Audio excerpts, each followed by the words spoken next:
মাইবিনের বাবার সাথে আমার সবসময় একটা বিষয় নিয়ে ঝগড়া লেগেই থাকে। প্রতিবার যখন সে ওই কাজটা করে আমি সবসময় চিল্লাচিল্লি করি। এবারও করেছিলাম, তবে মনে হচ্ছে এবার সেই ঠিক, আমিই ভুল।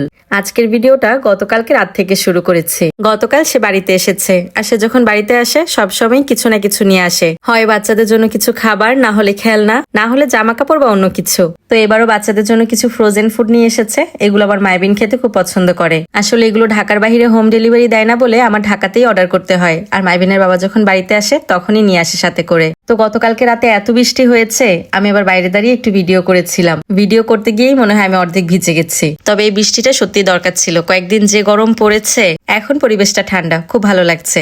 এটা আজকে সকালের ভিডিও। সকাল বললে ভুল হবে, দুপুরের ভিডিও। দুপুরের জন্য রান্নাবান্না করছি। মাইবিনের বাবা, আমার ভাই আর কাজিন বলতে যে ভাইটাকে আমার ভিডিওতে সবসময় দেখেন ওর কথা বলছি। ও কিন্তু আমার চাচাতো ভাই, অনেকেই ওর কথা জিজ্ঞেস করেন। তো ওরা তিনজন মিলে আসলে গরুর হাটে গিয়েছে। আর তো সময় বেশি দিন নেই, এখন থেকে প্রতিদিনই হাটে যাবে। রিজিকের মালিক আল্লাহ কপালে কি লিখে রেখেছেন তিনিই ভালো জানেন। গরুটা কেনা হয়ে গেলে একটু নিশ্চিন্ত হওয়া যায়। তো আমি দুপুরের জন্য আজকে রান্না করেছিলাম কোয়েলের মাংস, একটু আলু দিয়ে ভুনা করেছি, ডাল রান্না করেছি আর ডিম ভেজেছিলাম। আমার ভাই আবার খুব বেশি একটা মাংস টাংস পছন্দ করে না, ও শুধু ডাল আর ডিম হলেই খুশি। তো যেটা বলছিলাম, মাইবিনের বাবার সাথে আমার সবসময় একটা বিষয় নিয়ে ঝগড়া লেগে যায়, আর সেটা হচ্ছে যখন খুব বেশি দাম দিয়ে কোনো খেলনা কিনে। কারণ বাচ্চারা এখন মোটেও যত্ন করতে বুঝছে না। ওরা কোনো একটা জিনিস পেলে তখন খুব আগ্রহ দেখায়, পরবর্তী কিছু সময় পরে সেটার প্রতি সব আগ্রহ হারিয়ে ফেলে, তারপর আস্তে আস্তে করে ওটা নষ্ট করে ফেলে। তো এবার সে ঢাকা থেকে আসার সময় এই মিনি সুইমিং পুলটা নিয়ে এসেছে। এটাকে একেবারেই মিনি বলা যায় না, প্রায় 8 ফিট 5 ফিটের একটা সুইমিং পুল, বেশ বড়। এখানে আমাদের ফ্যামিলির সবাই একসাথে গোসল করতে পারবে। তো রীতিমতো এটা দেখেও আমি চিল্লাচ্ছিলাম, কি করতে শুধু শুধু এতগুলো টাকা খরচ করে এটা নিয়ে এসেছে। আমি তো আমার বাচ্চাদের চিনি, যে বিচ্ছুর বিচ্ছু, সপ্তাহখানেকে এটা ভালো রাখবে না। তার উপর দিয়ে এমনিতেই হাঁসের বাচ্চার মতো শুধু পানি পেলেই কুলকুল করে, তার উপর দিয়ে ভালো একটা জিনিস কিনে দিয়েছে, এখন তো পানি থেকে উঠবেই না, পারলে সারাদিন এখানে শুয়ে থাকে।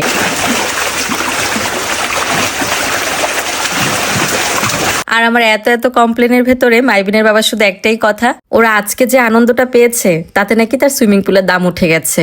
সত্যি আমার বাচ্চারা যে এত খুশি হয়েছে বলে বোঝানোর মতো না। আর আমারও মনে হয়েছে যে না, জিনিসটা কেনা খারাপ হয়নি। ওরা এটা পেয়ে যতটা খুশি হয়েছে, এতটা খুশি বোধহয় কিছুতেই হয়নি। আর তারপর মনে হয়েছে এবার বোধহয় তার উপর চিল্লাচিল্লি করাটা ঠিক হয়নি। তো যাই হোক, সন্ধ্যার দিকে বাচ্চাদের জন্য একটা কেক বানিয়েছিলাম। আমি বললাম না আমার বেকিং এ তেমন একটা আগ্রহ নেই, আমি খুব ভালো করে কেক টেক বানাতে পারি না, কিন্তু মাহিরা হঠাৎ খেতে চাইলো, তো ভাবলাম একটা ট্রাই করে দেখি। যখন বোন বাড়ি এসেছিল ও কয়েকটা কেক বানিয়েছিল, তো ওটা একটু দেখেছিলাম। তো চোখের আন্দাজে সব পরিমাণ মতো দিয়ে এয়ার ফ্রায়ারে বসিয়ে দিয়েছি। মাশাআল্লাহ, প্রথমবার অনুযায়ী আমি খুবই স্যাটিসফাইড। TQYU-এর এয়ার ফ্রায়ারটা সত্যিই খুব কাজের। আমার কাছে এখন বাচ্চাদের বিকালের নাস্তাটা খুব বেশি একটা প্যারার কিছু মনে হয় না। এটা থাকাতে আমি ঝটপট কিছু না কিছু বানিয়ে দিতে পারি। আপনাদের সুবিধার্থে আমি পেজ লিঙ্কটা ডেসক্রিপশনে মেনশন করে দিব।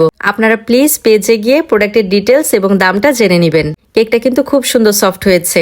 প্রথমবার বানিয়েছি, সেই তুলনায় ভালোই হয়েছে, শুধু একটু মিষ্টি কম হয়েছে। শুধু যদি একটু মিষ্টিটা বেশি হতো একদম পারফেক্ট হতো। সন্ধ্যার নাস্তা খেতে খেতে বিদায় নিয়ে নিচ্ছি। ভিডিওটা কেমন লাগলো অবশ্যই কমেন্ট করে জানাবেন। ভালো লাগলে একটা শেয়ার করে দিবেন। সবাই ভালো থাকবেন, আল্লাহ হাফেজ।